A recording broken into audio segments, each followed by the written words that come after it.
Now for some political analysis. Shannon Pettypiece is a White House correspondent for Bloomberg News. Leslie Sanchez is a CBS News political contributor. Paula Reid is a CBS News correspondent, and we talked Ed O'Keefe into sticking around for another segment. I want to pick up on what the president just tweeted, which was, we can't allow these people to invade our country. That language there, Leslie, some will read that as code. Sure. Senator Corker said the president's trying to activate the base ahead of November. What is achieved here? Absolutely. It's a cringeworthy statement because for the last multiple decades, many within the Republican Party are trying to say, do not dehumanize one group over another. Don't say those people versus our people. We need more inclusive language. When you say these or those, you're separating them from the base, the core of fundamentally trying to protect America as if it's a different thing. For some, it will galvanize because it sends a message that I am focused on ensuring that we are putting the best foot forward in protecting U.S. sovereignty, protecting America's borders, and distancing them from us.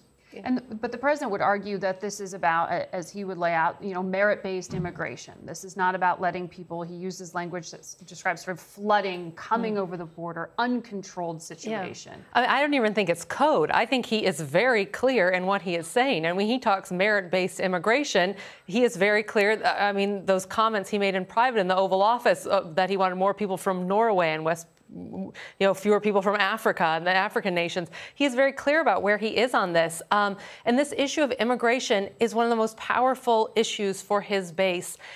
From the moment he announced his candidacy, when he came out and made those remarks that Democrats gasped at about some immigrants being murderers and rapists, that lit a fire under his candidacy very early on. A lot of his supporters saw that and said, who's that guy? I want to vote for him.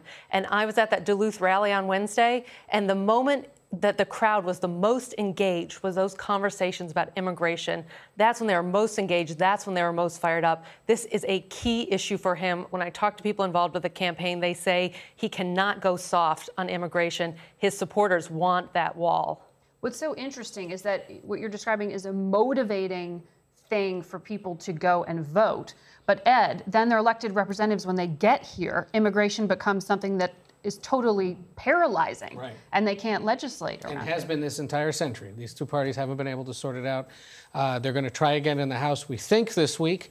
You talked to Jim Jordan earlier about this sort of compromise bill, compromise among Republicans, because this is something that just poisons the well among Republicans so much these days. This bill is unlikely to pass, according to aides, according to what Congressman Jordan suggested. And that is fine in a short-term political sense for several moderate Republicans who will go home to swing districts this fall, because now they'll be able to say, well, at least we tried. At least we had a vote. And we're on the record as supporting, changes to Dreamers and money for the border and all these other things, and the Democrats voted against it. But it's not going to solve the problem. And yes, there are attempts right now to perhaps address this issue of family separation, but even over in the Senate, there's no real appetite to have these discussions. And, you look at this issue this week and, we talk about family separation. I think one thing we have to remember in this immigration debate, in most cases, the people crossing the border have already been separated from their family. They left Guatemala. They left El Salvador. And maybe, as a society and as journalists, we should be worrying not just about what the American Congress is going to do, but what's the El Salvadoran Congress going to do? What's the Honduran Congress going to do? What's the Guatemalan National Assembly going to do? Because something's not going right. And if the United States were perhaps, as a society, as journalists, as lawmakers, as a president, focus a little more on them and say, what can we do to keep them here? Perhaps, this issue will start to mitigate. That's the balanced part of the coin. And if you remember the debate going back in 1996 when we were talking about reform in the 90s, even decertification of Mexico, which Clinton had to face in 1999, was about Mexico not handling the narco trafficking, all the drugs crossing over. So it was putting pressure on Mexico, different parts of Latin America. You don't see, and the argument was there's no bilateral relations, it's going to really damage, but there is not a conversation about specifically what is happening, the push-pull within those countries. You just see the humanitarian crisis. crisis. The president does have two solutions. One, pull aid from countries like El Salvador who are not taking immigration seriously, and two, put in NAFTA an immigration clause that if you don't crack down on immigration, we're going to punish you. So a solution that's far different than a lot of people are probably thinking, but that's his approach. Paula, I want to ask you about those children who are directly affected right now. There are still about 2,000 in U.S. detention that the administration is trying to reunify. According to our latest poll, though, this is interesting. When asked if this should be a high priority to get kids and their parents back together, 75% of Democrats said it's not a high priority. It is a high priority, while only 23% of Republicans said it was a high priority to reunify. Well, it's interesting to look at the administration. Clearly, they're aligned with their base, because in the hours following this executive order, we were talking to top Justice Department officials, and there was no plan, and it didn't appear any consideration to how to reunify these children with their parents. And as of right now, this number stands at about, as you said, 2,000. Customs and Border Patrol, they were able to reunify about 500 kids. But as of right now, they say they know where these 2,000 children are, but there is no grand plan for how to reunify them.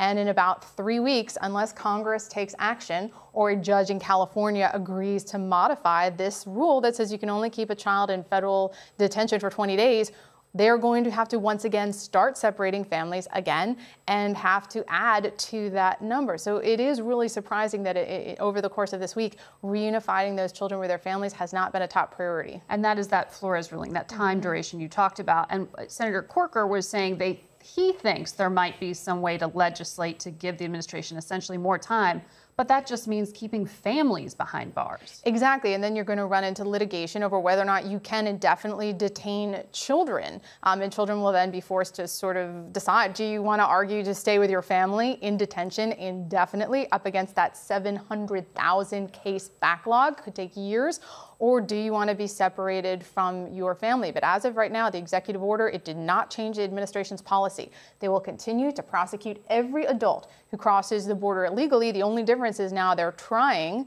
to keep families together while they do that. But obviously no clear solution on that 20-day deadline yet, because it doesn't seem like Congress is going to get anything passed. Shannon, the president doesn't like backing down. And that's essentially what he did in this reversal, though he's still pushing this as a campaign issue. I mean, he even acknowledged publicly that this was a very difficult line for him to walk between being tough on immigration and seeming like he didn't have a heart. I know this was something that they struggled with.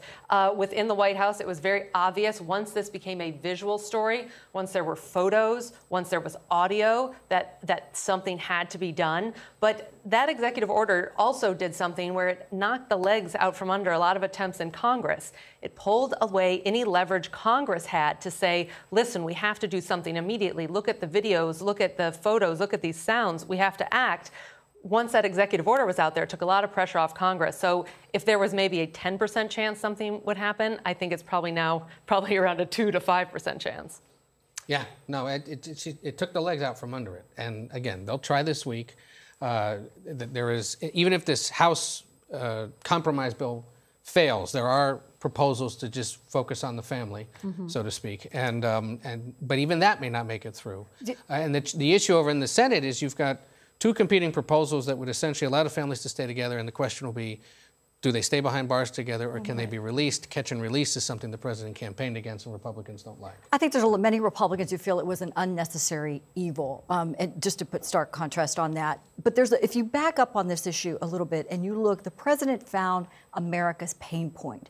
And it wasn't so much even the pictures as the audio. And a lot of Republicans I talked to, even bundlers, people that put big amounts of money together, said when they heard the cries of the children without visual, being separated, that was the moment where America knew this was too far, and that's when the president retreated. But Leslie, where are Democrats on this, though? Because you aren't hearing an alternative proposal being put forward. This is exactly what they're going to say. So if the president's political pulse, he's very acute at understanding where this movement, where this wave is.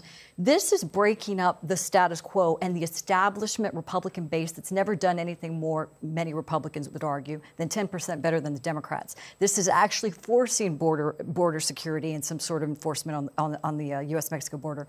Now we're talking about even a pathway to citizenship for DACA. hardliners would never have had that kind of conversation. So it's really, in some ways, people say it's the pressure on the Democrats. It's the pressure on the Republicans. And if you think about it, it is a very galvanizing issue, to her point, for November. I am doing something about it. It's increased the collective consciousness on it. And while we always said, to Ed's point, that immigration is taboo because it depresses ethnic minority vote, this conservative Latino vote, in this case, it galvanizes the rest of his Trump base. And for years, Republicans have wanted to avoid immigration. It's the third rail of Republican politics. I've never seen Republicans fight over anything as strongly as they fight over immigration. And this president has forced that issue to the surface. He has forced them to talk about it, forced them to confront it. Jailbreak is what Bob Corker forewarned. Yeah. Another issue among Republicans is trade policy right now. It's going to be a huge issue in Midwestern states. It's going to be a huge issue in the race to succeed Corker in Tennessee, because these are states that rely on manufacturing, on the manufacturing sector, and they're going to take a hit. And I think people are already worried about it. But there's fear among Republicans to stand up to the president. Totally, because they'll end up like Bob Corker or Mark Sanford in South Carolina. The problem is they're going to start getting phone calls. They're going to be confronted by voters as they go home on the weekends, and they're going to be able to come back to the president and say, I have no choice. You have to be able to tweak this. Paula, real quickly, on Peter Strzok, the FBI agent, and this deposition this week, what do Americans need to pay attention to here? Well, this is the next phase of undermining the origins of the Russia probe. And after we have the Inspector General report, there are some text messages that Strzok sent for which there is no explanation. There is nothing that is going to satisfy the regular Americans. There's no reason that you would want to call a candidate you're investigating a, quote, effing idiot, or talk about the way his supporters smell. So this is going to be really fertile ground for the president and Republicans who want to undermine the origins of the Russia investigation, because not only was Strzok leading the Clinton investigation, he was also leading the Russia investigation and working with Mueller until he was fired over these texts. So that's definitely going to be something we will hear more about. All right. Thanks to all of you. We'll be back in a moment with a look at a big change